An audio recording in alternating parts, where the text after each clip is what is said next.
आखिर देवर्षि नारद ने भगवान श्री हरि से उनका रूप क्यों मांगा?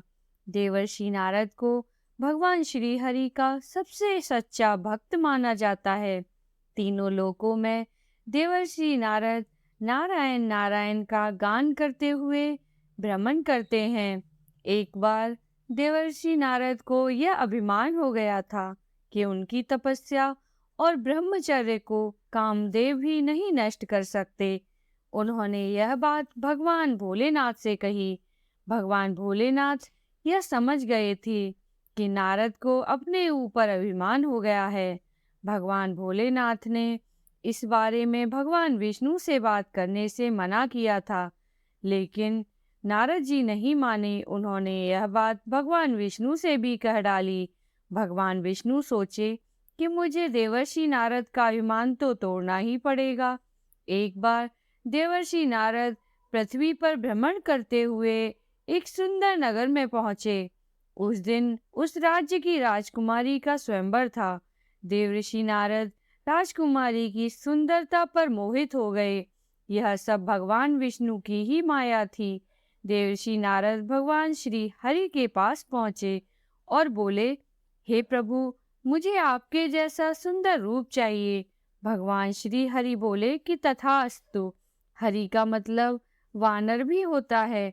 जब देवर्षि नारद राजकुमारी के स्वयंवर में पहुंचे तो राजकुमारी और उसकी सखियां नारद जी का रूप देखकर हंसने लगीं, लेकिन अभी देवर्षि नारद को कुछ भी नहीं पता चला।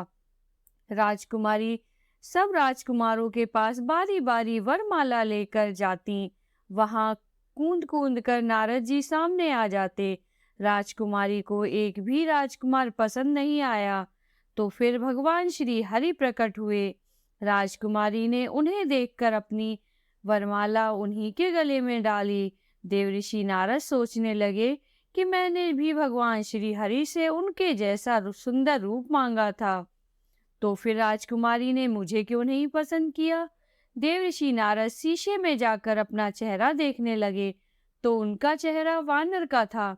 यह देखकर देवर्षि नारद इतने ज्यादा क्रोधित हो गए कि भगवान श्री हरि के पास जाकर उन्हें सीधा श्राप दे डाला।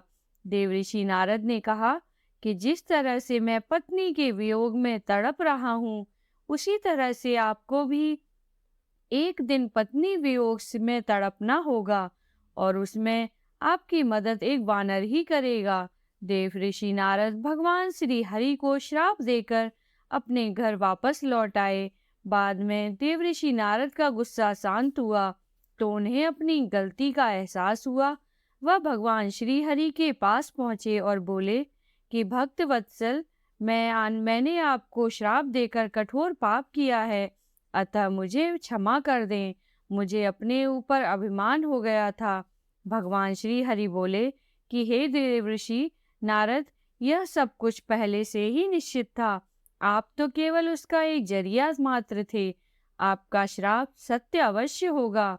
कहते हैं कि इसी श्राप के कारण भगवान श्री हरि को राम का अवतार लेना पड़ा और उसमें वानरों ने ही उन भगवान राम की मदद की थी। राम को भी माता सीता का वियोग सहना पड़ा था। इसलिए हमें कभी किसी का श्राप नहीं लेना चाहिए, क्योंकि दिल से दिया गया श्राप एक ना एक दिन सत्य अवश्य होता है।